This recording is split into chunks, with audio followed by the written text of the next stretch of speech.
Hello, everyone. Welcome to another monthly edition of the Ace Q&A, where we take all of your Crowfall-related questions, maybe a few questions that aren't Crowfall-related, probably not, but it could happen, and we answer them. My name is Thomas Blair. I'm the design director, and we have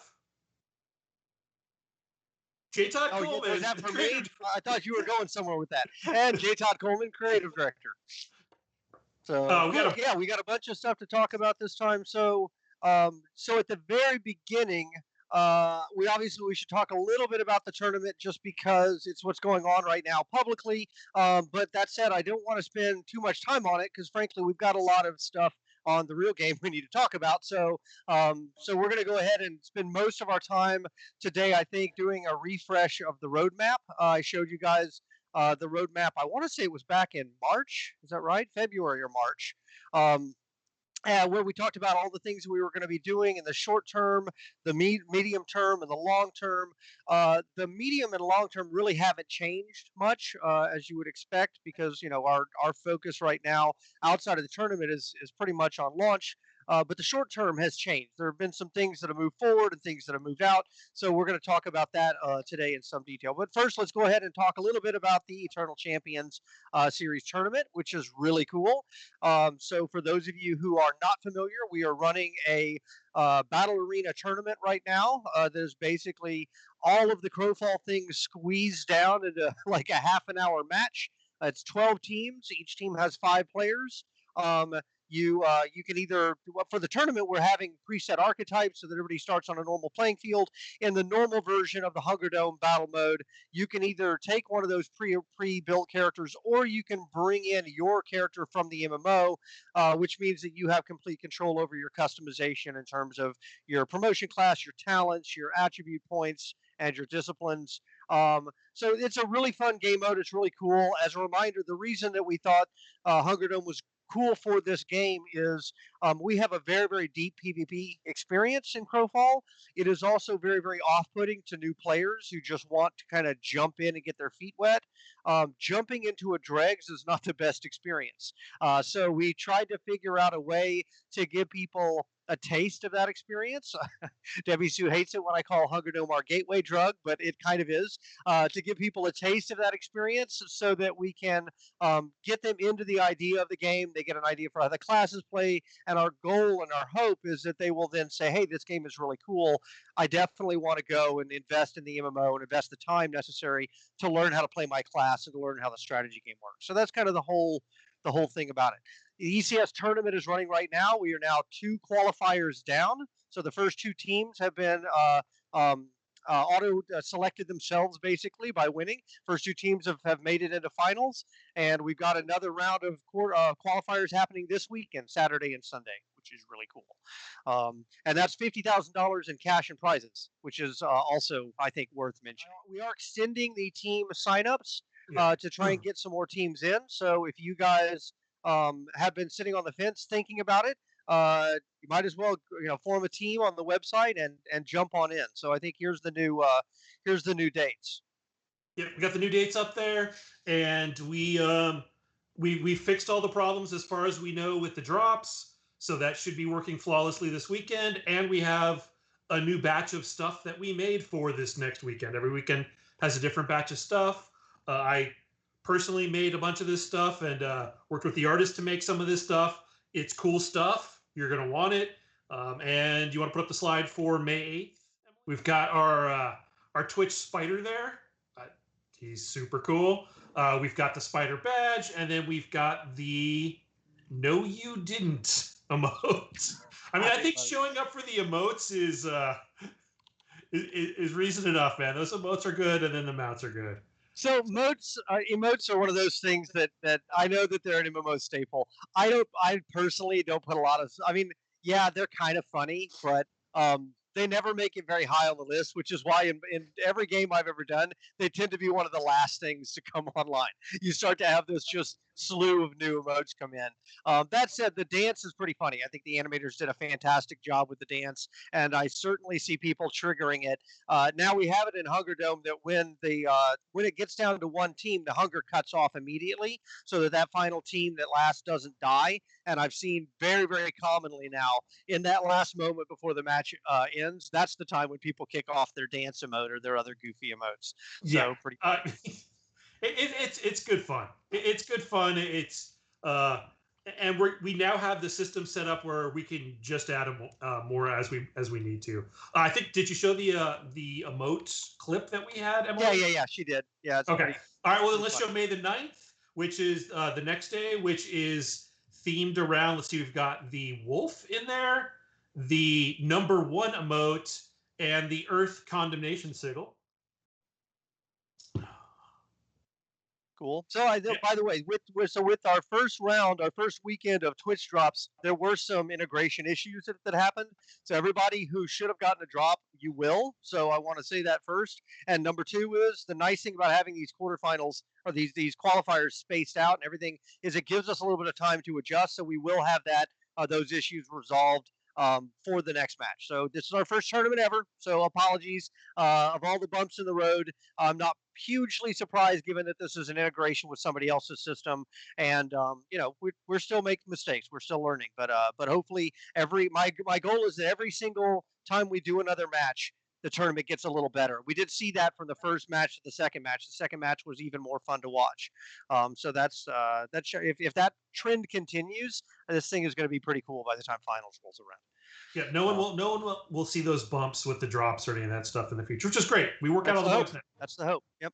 All right. Anything else on the ECS, or can we move on to the MMO proper, which is what I really want to talk about? The roadmap. Okay, so roadmap update.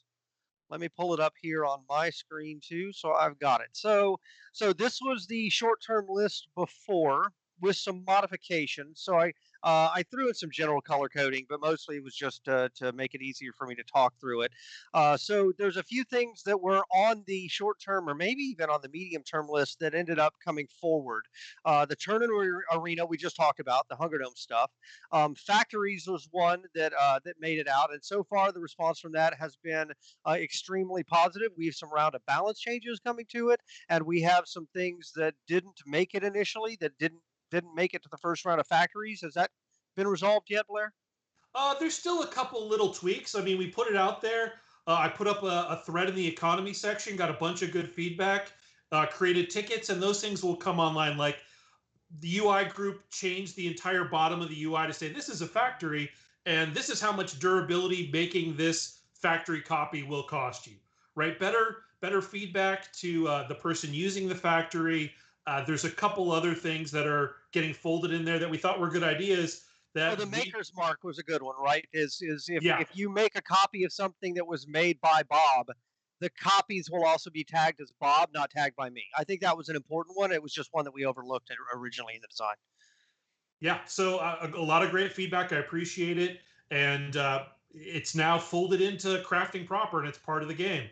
So any tweaks, we'll definitely take feedback on, like everything else. Yep. Yeah. The import restrictions is on the list. That made it in as well. So now we have the ability to equipment only. I also had asked for some more export limitations, and I was planning on moving things from participant rewards, the export tokens, participant up to the guild. I actually ended up not doing that. That was as a result of the last Q&A. There was a forum thread that users basically were talking about how they didn't like that idea. The players were like, I get why you're trying to do it, but I really don't think it's the best idea. And they made a bunch of really valid points. So I basically stopped that from happening. I said, okay, I think the import restrictions is important because that reinforces the land rush. The exports, though, is not that important to me. So, we do have the functionality; it's in there, but I decided not to use it. Maybe we'll look at it again in the future, but not between now and launch. We'll just kind of wait on it. There you go, proof positive. I do read your stuff. I don't always comment on it, but I do read it, and I do make changes based on your feedback. Optimization I put on the list because we have had significant improvements in terms of client optimization and server optimization happen over the last couple months. We are not done there. We still have more to go. For sure, but the game has come leaps and bounds from where it was a year ago. So those are some of the things that were on the maybe we'll get them, maybe we won't list. That the answer is now. Yes, it looks like we have, which is great. Well, optimizations was not on the maybe we won't. It just I wanted to make note of it because we have made progress there. Um, there's a few others that were here listed in blue. Those that really haven't changed. They're still on my kind of hit list of things that I want. But there's a few others down here that I wanted to bring up that I added in gold that were things that were not originally on the short-term list, or that I thought were dicey that it turns out we are going to actually get. So the first of those answers a question that you guys have been posing to us for a long while now, which is, we've got this event system for sieges, and the siege event system says, Tuesday and Thursday at 7 p.m. I need to log in because I want to attack these guys or because I need to defend my holdings. The question that came up was, okay, well, outside of those windows, what do we do? And there are a fair number of answers to this, right? There's caravans and there's outposts and there's bosses that spawn with an event notification, and there's harvesting and there's crafting and there's economy. There's a bunch of other stuff, but the challenge was all of that stuff was very ad hoc, and with the exception of the mob events, it was basically spread around the entire game. So if you're really logging in to specifically look for PvP opportunities, right? I just want to go and get into some scrapes. The challenge was those activities are interesting and they have other goals, but they don't necessarily guarantee PvP activities. You may or may not, on a caravan run, bump into somebody else. So hot zones, I stole this term from Shadowbane, but I'll go ahead and describe it. Hot zones are basically a single area in a map or in an overall campaign that goes online, and when it does, it is very visible to everybody. It shows up on the map, it shows up on the schedule, it shows up and says, hey, I am active now. And if you go to that zone, you're going to get basically more loot, double loot, double gold, double experience. It's something like that, something that is so good that it basically is the milkshake that brings all the boys to the yard, right? It's the thing that is going to be enough of a bait that if you go there, you're very, very likely to bump into other people that are also going to go there because the reward is so good. The nice thing about this is that these can fire all the time. In fact, stealing again a page out of the Shadowbane book, what we're going to do per campaign is we're going to have a hot zone active at all times, and those will probably rotate on a 2 or 3 hour basis. So when I log in, I can bring up, we have an event schedule already, right? The siege schedule. I'm expanding that to be an event schedule. You'll log in, you can look at the schedule, and at the top it'll say active right now in this particular zone. It's a hot zone. And then you bring up your map, you can see it, the area is on fire. You know that if you go there, you're going to be getting the really high rewards, but you're also very likely to find PvP activity. So I think this is a pretty elegant solution. This is not one that I came up with on Shadowbane, but I like it. So we went back and took inspiration from it and basically made our own version of it. So I think it'll be pretty cool. Yeah, it goes with our theme of everything we've tried to do so far is to pull as many players into the world as possible, right? We want people out in the world, and somewhere in there, we also started messaging. Hey, there's an event over here. This thing is spawned. So it is all about pulling as many people into the world, which creates opportunity for PvP and conflict as people fight over whatever they're in the world for. Right. Yeah, which is just. I think I think what you hit on it jumps forward too on the list, but I'll go ahead and it ties into it. We're doing that also with the new player experience right now. Is I've noticed that and this is I make design mistakes like everybody else. Believe me, they keep me up at night. One of the design mistakes that I think we made is we've always been designing the game for a large number of players. Like we're always thinking about scalability, and so the challenge is when you're in a situation where we are right now, where we're still in beta, you don't have the large number of players. So, if a player logs in right now, where are they going to be? Well, they might be in God's Reach. They might be in the EU God's Reach when that's up. They might be in Infected. And Infected, there's actually 3 different temples, 3 different low secs, 3 high secs, and Skypoint. Then you've also got Dregs, usually US and EU as well, and those have their own temples. So effectively, what we had is a situation where every time I added, and you've got the EKs as well, right? Which is there's n number of those running at any time. Usually it's just a couple, but still, you're dividing your player base up every time they make one of those decisions. And so what you end up with is a smaller and smaller number of people. And we just added Hunger Dome, which, right, is another divisor on the number of people. So the challenge that I've got is you need critical mass for these games to work, right? Nobody wants to log into a world and go, hey, this place is empty. So one of the things that I'm trying to do with the next version is to go back and focus our players down into smaller and smaller place areas. So you'll see that I'm actually moving a lot of the stuff that was in infected into the God's Reach area, so that we have a break right now where new players who come in play through God's Reach, and then they just kind of fall out because they don't understand this whole idea of going to infected.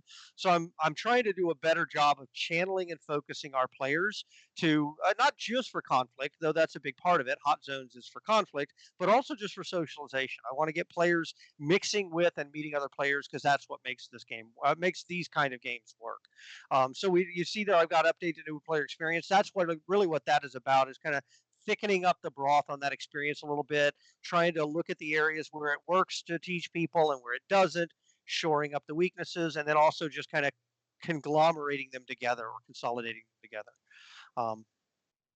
So did I cover that one correctly, Blair? I kind of jumped from hot zones to new player experience based on what you said. Yeah, I mean, you definitely jumped to it. It's also, we're working on the flow of the NPE, right? I mean, the first one we had in there, it served its purpose, and now it's time for us to kind of stretch our legs a little bit and kind of expand on some of the things. We've looked at things that we weren't teaching the players very well, and now we're going to try and teach a lot of things. We have so many deep systems, and our current NPE really only scratches the surface of a lot of them. Oh, it does. And you notice there was a gap, right? So so I mean, and it was probably pretty apparent, right? So you started in God's Reach in an Earth Temple, and then you went from the Earth Temple to the Sun Temple, and then there is no Moon Temple. You just kind of go to the infected, and it ended with a quest where he's like, all right, you've had enough, go to the infected. And that wasn't there's a whole additional set of training there that really teaches you how the strategy game work, how the campaigns work, that we hadn't gotten to yet. So that's the other piece we're doing now, is we're filling in that gap. We really need to teach people about the concept of what is an outpost, what is a fort, what is a keep, why do I care about those, what are conquest points, and what are glory, wealth, and power and victory cards. Like, what are these things, and why should I care about them? So we're doing that. That's a pretty significant effort we're doing right now as well, is trying to kind of create what we call God's Reach Chapter 3, try to create something that will bridge that experience. And then I want a direct connection to allow players to go straight from that experience into the infected without having to jump back through the lobby. So that's the combination piece that I'm talking about. And I'm sure there'll be a lot of other questions flowing out of this as well, but I do think that it should consolidate people down and create a better bridge. That's really what I'm trying to do, is bridge people better from the early game into the actual game that we built. Right, and a lot of you who are in chat have been playing for so long. You just kind of take a lot of this stuff as second nature. Yeah, right. For sure. You've seen it, Absolutely. or you've learned it. We're really trying to focus on people who are coming in the door, have no idea what Crowfall is. Give them a taste of everything. Teach them the things they need to do to hand them off to the guilds, right? Because the guild experience is really where Crowfall shines. It's based, so much of our gameplay is based around having a group of friends. And that kind of goes into our next point, I think, which is the friends and guild management in game. Yeah, for sure. So this is something we wanted to have for a long time. It's just been kind of on the back burner, because when you have, while guild management is on the web is not ideal by any stretch, it was functional. So we might as well, our assumption was, priority wise, we need to be focusing on the things that simply don't exist at all, like alliances, right? I couldn't do it on the web or anywhere, so we needed to go to get that stuff done. We finally got to a point where this one bubbled up to the top. We actually, because of the Hunger Dome murder stuff, it gave us some of the underpinnings that we needed to do this, some of the glue that tied the website to, what we call social services, kind of tied the whole thing together. And now that allowed us to basically start doing on that. I don't know, I don't have the screen up, so I can't see if you guys are seeing it, but we actually have a couple mock-ups of the UIs. as we're working on those, and we're working on this stuff right now. So we'll be able to soon set up a friends list on your account. You'll be able to invite people. You'll have pending. You'll do the ignore list through there as well, which is great. So we can move away from slash commands, and you'll have guild management in game. Now, there's a few pieces of guild management that we're still going to have on the web. Guild creation, right now at least, will still be on the web, but that's a one-time thing. Because that's where the crest creator is. We'll get that moved over eventually. And then the guild store, right? The being able to use your guild bank and your crowns to buy things, which actually was offline for a while anyway. That, because it's tied to the web store, that'll be necessarily at the web level as well. So there you go, pretty straightforward. I'll have it. People that are familiar with the Alliances UI, you'll recognize stylistically this is very similar. You'll be able to invite people in. You'll be able to look at your pending invites. You'll be able to cancel invites. So I think this will be really helpful. Now I can think of a dozen things I immediately would like to add to this, but crawl, walk, run, as Gordon always says. We got to start somewhere. So getting this in game, I think, is a big first step that I think will make a lot of people very happy, especially for such a guild-oriented game, right? Right. Yeah, absolutely. I mean, we want to get people into guilds, and we knew that we had to build this stuff it's not a giant mystery, right? It's just where it came in priority to other things. It's just the work, right? Right. It's just the work part, and you got to get some work ahead of the other work. And we just haven't had time to do that, or there was things that were much higher priority that we had to take care of. And it's not just a list of priority, because when you have a team, right? If it was just a list of priority, the assumption there is, hey, Susie came available. Let's go ahead and give her this task, and that's not always the case, right? You have artists, you have designers, you have programmers, you have world builders, you have, we've got a massive team with very, very different skill sets, and they can't all work on all the things. So you've got kind of in each silo, I've got, okay, I have game systems. It has a priority list. I have interfaces. It has a priority list. I have web services. It has a priority list. So, I know that you guys a lot of times will look at a priority and go, well, I don't understand why they put this ahead of this. And sometimes you're right. It's just a gut call. And sometimes it's actually not. It's because I was blocked on this, or because I knew that setting this up earlier would mean that when this other thing that's currently cooking comes online, we're going to have to rip it out and do it again, and that's inefficient. So there's a lot that goes into it. But I'm excited to see this one come online. I think it's really great to finally get to the point where we're able to look at things like this. So Twitch drops is still on this list. Actually, I should have moved that up to the white, even though I guess arguably, since we had issues with it, it can stay right here because we are still working on it a little bit. The other one is voice chat, which we've noticed definitely will make a difference in Hunger Dome, but it's not just a Hunger Dome thing as well, either. We're going to also open it up for just groups in game. So I think that'll be a nice one. It's another thing that technically the guilds that exist right now may not care that much because they already use Discord, but I think it'll be great for new players that are just coming in, because getting them into the community and into the social fabric of our game, that's very important. At the end of the day, that's probably the single biggest thing we could do for long-term retention. So okay, so do you want to go through? There's really not a lot of changes on the midterm and the long-term slides, as you can imagine, because we're so heads down right now on trying to get all the short-term stuff done. We can go through them real quick, just to say nothing really has changed here. These are all still things that I want. The only one that we've talked about in the last few weeks on this list that I can think of is the using XYZ currency for items and vendors. I know that one popped up as something that we might want to do sooner rather than later. Yeah, that's the design team's favorite ask, because it just has so many applications. Because you're like, hey, I want to give out a reward, but I want to give it out so that they can pick the reward via currency. And it's always like, well, we haven't bought that feature yet. So yeah, so that's actually the reason. Is it's one of those features where you actually get other features that are unlocked by it. So if we wanted to have, for example, a so one of the things on respec, for example, that we talked about was offering respec for gold, and the problem is the system doesn't really support that, so we'd have to go in and do it. Well, if we could have a different currency, then that might allow us to put respec on a vendor. Or maybe we just do the respec for gold on a vendor, but using systems as they weren't necessarily intended to give us other features is a great example of that. A campaign reward that gives you some particular type of currency for winning the campaign, and then a specific vendor that has a bunch of rewards that allows you to buy that currency. Like you said, now instead of it just being, hey, I won the campaign, I got this particular reward, it's, hey, I won the campaign, I got a list of rewards and I get to go spend and choose, or I get to build up that currency over multiple campaigns that I can go this spend and use. So we get a lot of additional win out of that one. So that's why that one was brought up again just recently. The rest are all still on my want list, but we'll see. So next one, Emily.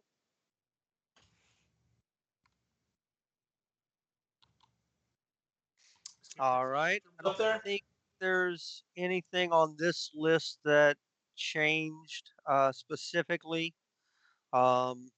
Still some talk about a perpetual guild versus guild campaign. So I actually like that idea a lot. The main concern that I have with adding it right now is it would be yet another divisor on the number of players. So I kind of feel like we need to hit a certain threshold of concurrency before we could bring that on. Though there was some conversation about using that, basically hot swapping it. So in the meantime, bring it online and have it up when there's not a dregs, right? And then when a dregs comes up, bring it down. That way it's not necessarily a divisor. That would sidestep that problem. It's just a little weird, and I'm not sure what the implications would be. I'd need to kind of step through what happens when I own a keep and then the server goes offline for 3 weeks, and then the keep, and then the server comes back because my guild was off playing in a dregs. Would that work? We'd have to look through it, but there has been some discussion of that. So that's one that's been there. And more victory cards. Actually, I know that we do have somebody in design right now who's looking at trying to increase the number and variety of victory cards. Yeah, because we're trying to fold in some of the stuff like crafting back into the victory cards, because we'd kind of shied away from that for a while when it was more just about killing and the hardcore PvP activities. But we have a category victory out to be based on conquest points. Right. So we have that now. So let's fill out the other areas with the other types of content we have. And that's what this is an extension of victory cards so that other systems can link into them and we can give rewards and competition within those categories, because crafting is a big part of the game. There's lots of people crafting. There's lots of harvesting going on. And there are people who want to participate in some type of competition, and the victory cards do provide that.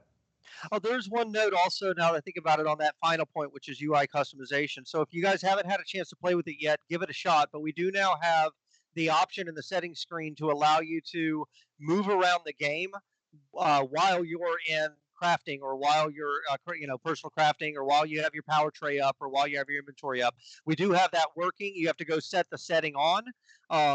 The next step, and we actually have interaction working too. So now I can have my inventory up and I run over to talk to a vendor and I hit the F and it brings up the thing and I can close it and I keep running around. So I no longer have to toggle in and out unless I go to combat.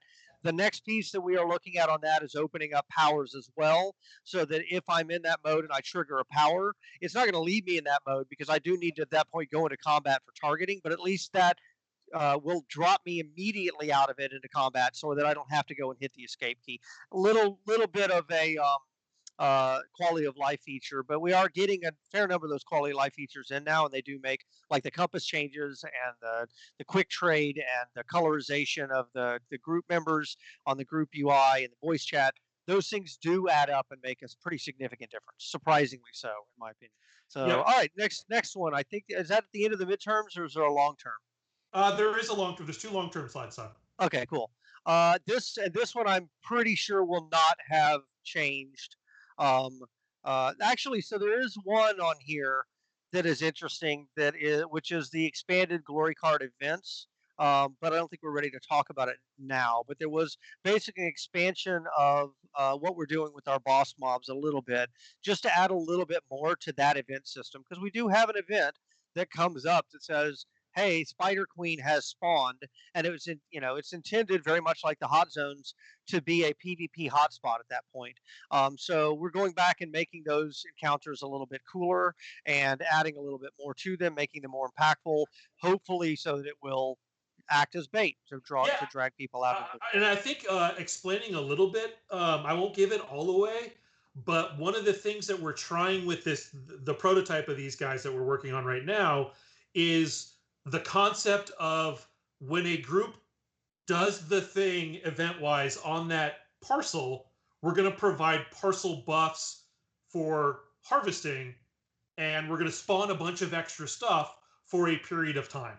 So that's kind of in the works now, which is kind of cool, which means all of a sudden you do the event thing, everyone on the parcel gets a buff, and then maybe there's 3 or 4x mother loads of a type that spawn. So all of a sudden these events are super cool, and they feed into stuff that you're going to want as a guild. You're going to be there as a guild anyways to do the event, and we'll see how that works out. So we should see that on the next test center, and I'm kind of looking forward to see if we can make it all work. Okay, and I don't expect that there's a huge amount of additional stuff here, other than we do have some people that are dedicated on just adding general improvements, but none of the big stuff, right? We're not the tax system and stuff like that. I'm not thinking about it right now. It's not at the top of my list. It'll get there. It's just not there yet. Yeah, and the EK stuff, Amber's fixing bugs, just a couple bugs a week. As things get added, like the new factory features and the cooking update, those vendors that are in the EK also saw an update so that they keep parity with the rest of the game. So work is still going on in the EK, even though we don't have people dedicated to the boulders, as Todd likes to put it, of those features. There's still lots of pebble movement happening in the EK. Okay. You want to start with the forum questions, or a few that came from the forums? We may have already hit a couple of these, but we can go ahead and hit them. The first one was about factory crafting stations in EKs. What's the deal with that? So when we put the factories in, I kind of wanted everybody in one area so we could get feedback and all of that stuff. So we didn't even have the art asset. What was funny about the factory feature, and I'll tell you, is Todd just snuck that one in. So he's like, all right, look, I got you simple factories, because you change it to simple factories, right? And he just like got Charlie a couple days. Charlie got it in. He's like, hey, factories are ready. And I'm like, what? Oh shit! Right now I got to build a bunch of content, because even after the code is done, we still need like lots of icons. We need to make recipes. We need actually the art asset for the factory station so it looks different. We got to put them in the world. So there was a lot of that came on just like, well, let's get it in because we got the code work. And we just hadn't built the EK factory station, which actually I built yesterday. And we got the new art in and the particle effects for the station day before yesterday. So things are coming in hot, and we are getting them to you as fast as possible. In the next update, you will be able to craft a factory station for your EK, and then we'll also look at getting one of those stations into the keeps as well with the other stations. They're a little bigger. It's kind of a cool model. It's got some steam and stuff coming off of it. You guys will be happy. Everybody loves new art. I mean, who doesn't love new art in the game, right? It's the one thing that nobody will ever dislike, right? It's like, oh, cool, new stuff to look at. Oh, it's pretty, shiny, love it. So you guys will see it next update. All right, next question. This said that does anyone know? I love that it starts with does anyone know. Sometimes the answer is no. We have to go ask around, but this one I'm pretty sure you know the answer to. Does anyone know if barriers absorb damage after mitigation or before? So what's funny is it's an order of operations question. It is, but asking a question like that kind of offhand is always funny, because sometimes you instantly know, and this game is so complex that there are 30,000 things going, and somebody could have just asked you an EK question. Well, how does this work there? How does this work over here? And you're like, brain explode. This one's pretty easy. Barriers absorb damage post mitigation, and there you go. But I always find it interesting how with the new era of everyone in Slack, and normally back in the office, there's usually a line at my desk where an engineer will come ask a thing and how you want it to work.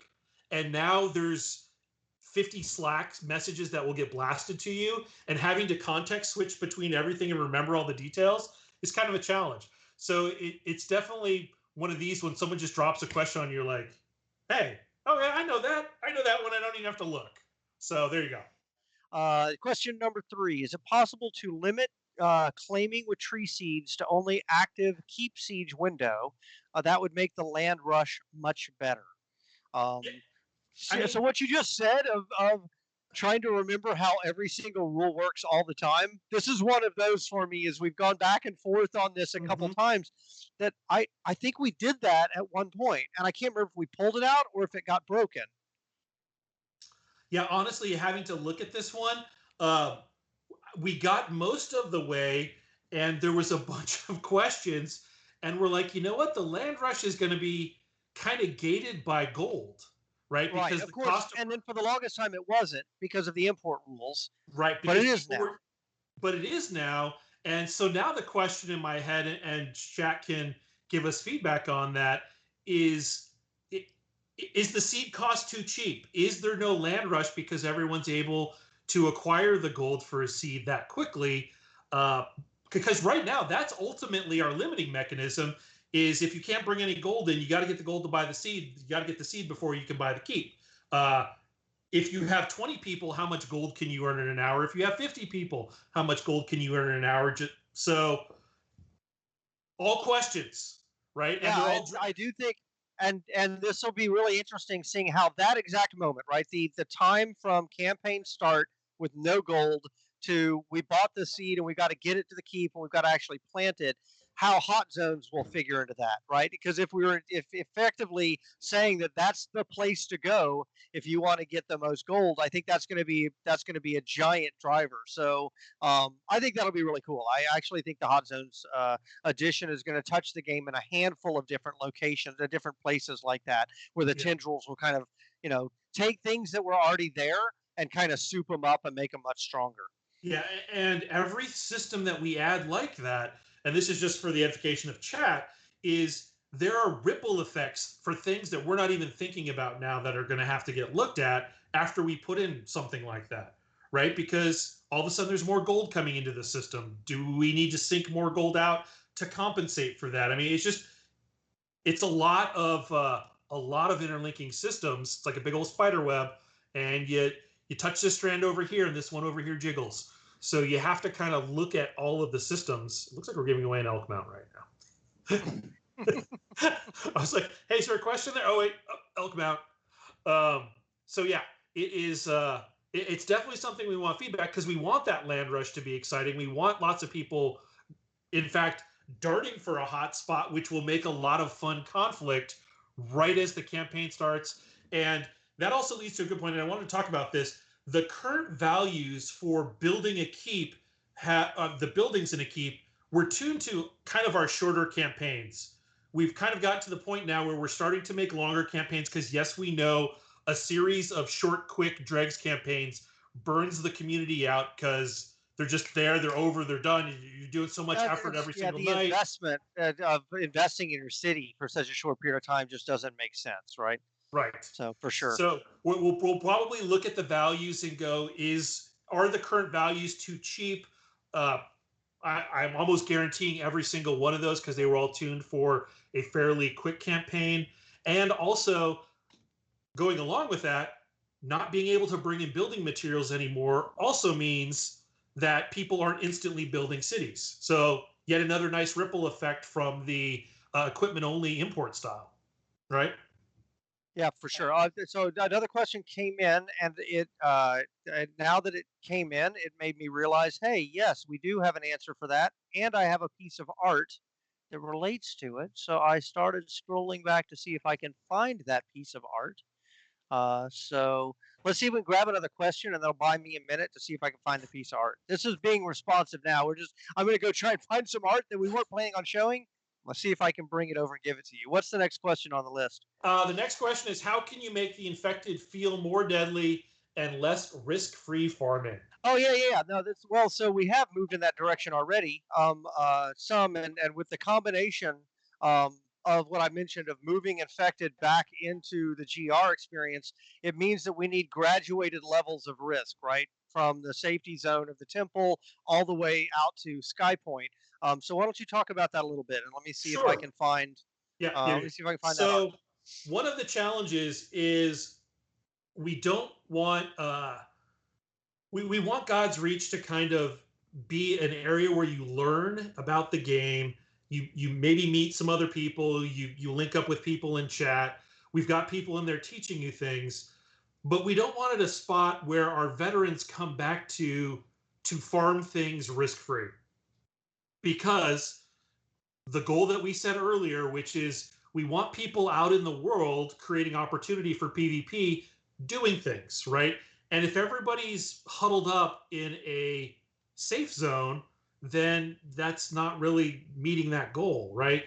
So we're going to look at making it so that gold starts dropping from inventory in the infected areas, so we can start getting into that. Yes, the world is kind of a risky place, and there really isn't a 100% spot to just sit and farm, right? That's always the weird crux we get, which is, yeah, these rewards you're putting in sound pretty good, but I could just go over to God's Reach or Infected and sit there and it's risk free.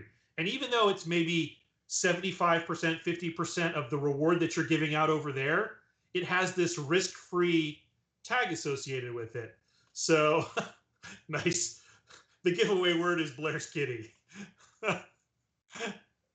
um, so All right, I found that art and I passed it over to Emily. She said give her a minute, so we can go ahead and take the question. So the question was specifically about chiefs and kings, because one of the things that so players may not even realize this because we don't do a very good job messaging it, and we don't train people in it because the quest line that was intended to train it as part of God's Reach Chapter 3, which, as I talked about earlier, is not in yet. That doesn't exist. But there's actually different ranks of mobs, right? We have, general kind of normal thug level mobs. Then you've got the next level up, which is like lieutenants, and then you've got chiefs, and you've got kings. There's actually bosses all the way up to like the ancient griffin style boss that we've got in Hunger Dome, right? Which is kind of it's not really a raid boss, but it's our equivalent, right? It's the big, really tough monster that you better bring a bunch of friends if you want to take it out. So one of the things that is problematic for us is that a king will really wipe you if you're alone. And if you're fighting through a bunch of mobs in an abandoned village and you manage to stumble upon an Iroquois that looks just like the other Iroquois, but he happens to be a chief or a king, you're probably going to die. And there really wasn't enough indication. I mean, there is some if you know what to look for. Like if you mouse over them, it does change what their health indicator looks like, but it's not very obvious. So one of the things that I asked was, hey, given that these are actually normal mobs, can we get in?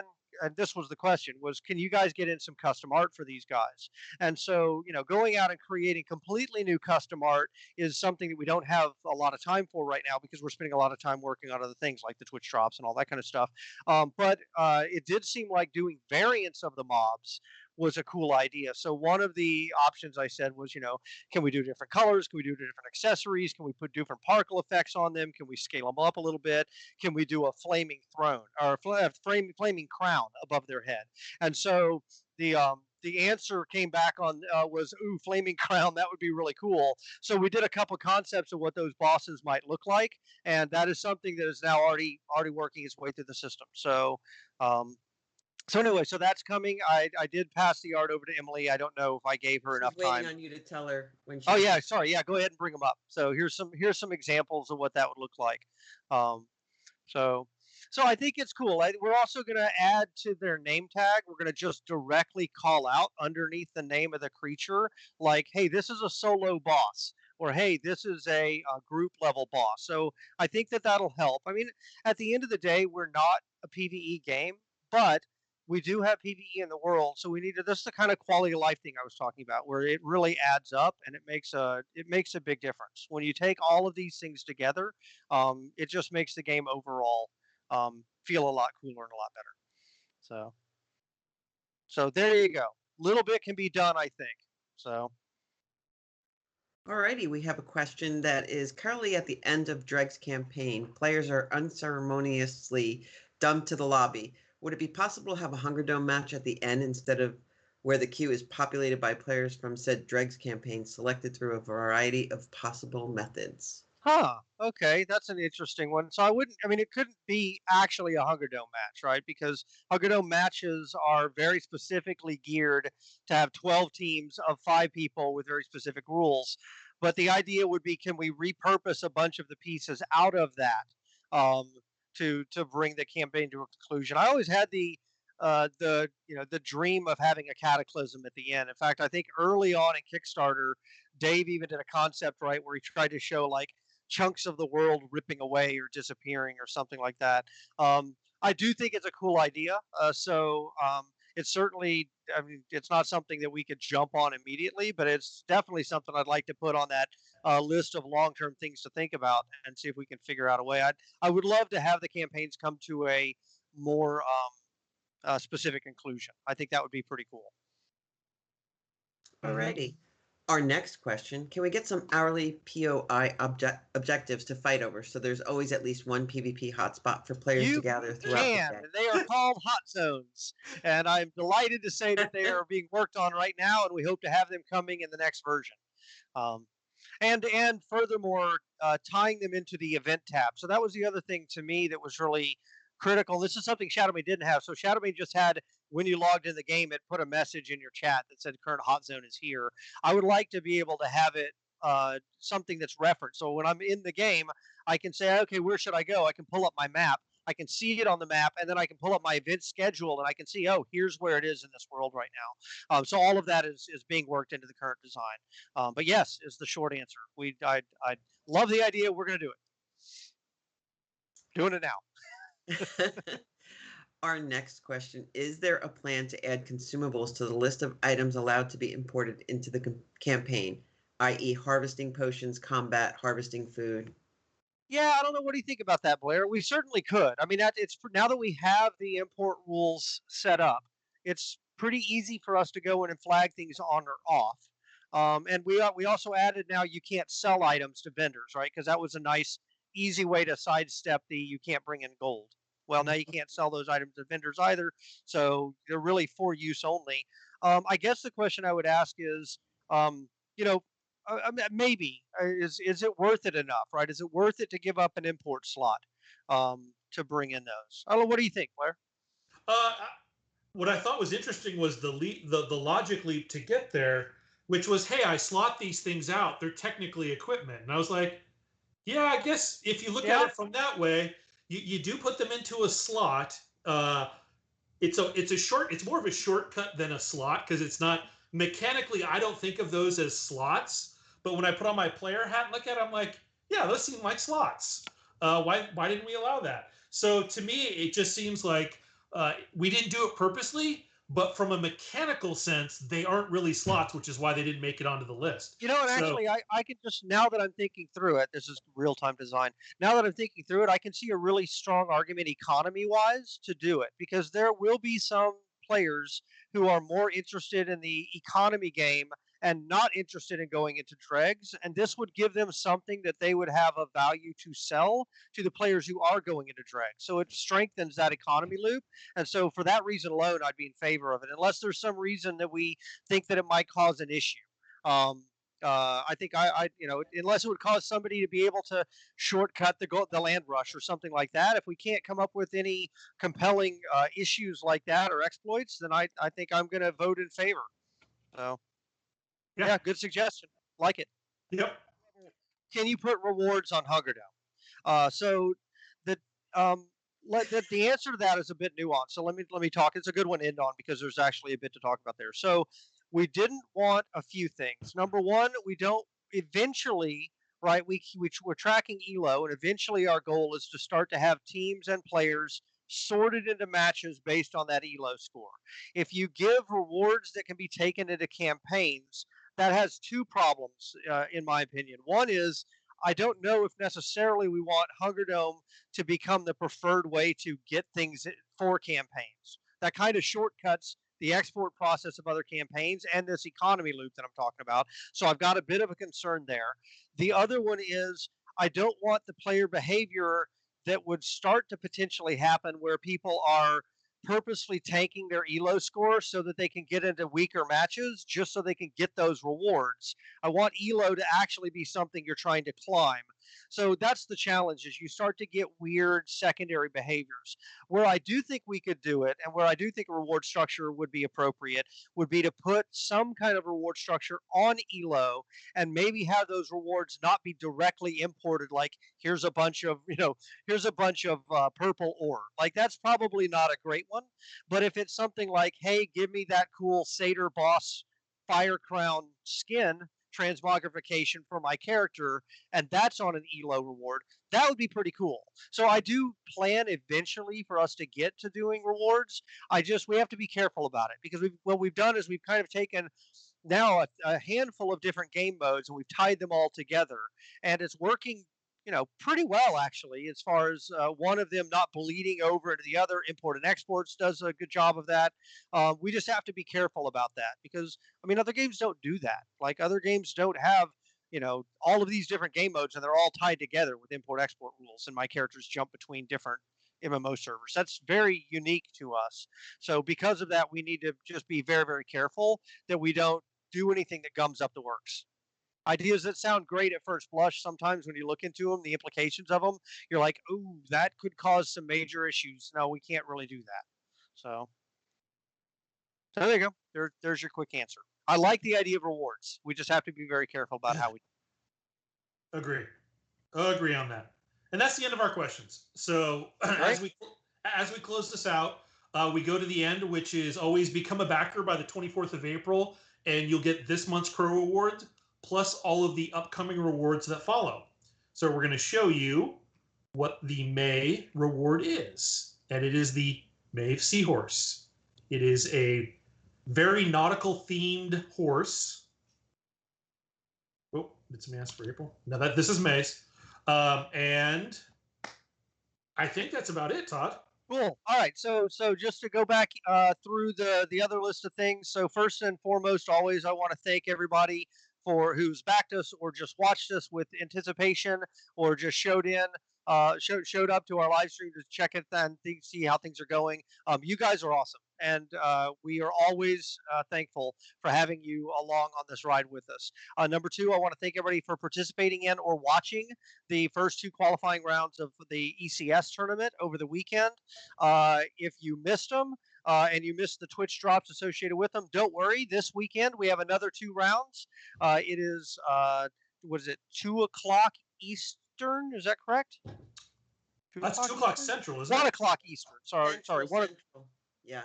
Yeah. So 1 o'clock Eastern. So that makes it noon Central. I think I got my times completely wrong. Somebody read out the times for me. That always confuses me. Anyway, it's this weekend. Peak time for Twitch on Saturday and Sunday. 12 p.m. Pacific, 2 p.m. Central, 3 p.m. Eastern. All right, there we go. So Saturday and Sunday, qualifiers 3 and 4. If you're showing up late, just a reminder that we would love to have some more teams sign up, because more teams equals cooler matches, and there is still time to apply. So you can check that out on our main webpage and click on that ECS badge, and it'll tell you how to apply with your team of 5. I want to thank our sponsors, Razer, our kind of flagship premium sponsor, and I also want to thank both Intel and Alienware as well, our secondary sponsors. The things have been really fun to watch, and I expect them to just get more and more fun as the anticipation increases leading into the team that's going to win the $50,000 in cash and prizes. And that should be a pretty compelling reason to get a team in. If nothing else, it should be fun. And I think we also are giving out a reward now for teams for participating too, just a digital reward that basically says, hey, I participated. So yeah, we've got an ECS badge. We created a badge the last couple of weeks for everyone who participates. Cool. And again, thanks for coming out. Follow us on the Twitches, the the Twitterverse, Twitter, all of the yes, all of the Instagram, all that kind of stuff. Thank you guys as always for tuning in. Keep those questions coming, and I guess until next time, we will. I'd say see you in game, but we'll definitely see you at the tournament if nothing else. Thanks for all of the support from our streamers and the community. Every time you help new people, that helps the game overall as a whole, right? So always help people who have questions, and because again, it just makes the community stronger, and those people may turn into guildmates someday. So it all helps and all adds up. Or sheep for you to slaughter, either one. It could go either way on that, right? Right. So cool. All right. Well, thanks, guys. Very excited about the next couple weeks and what we have in store for you. Thanks for coming out, and we will see you next month.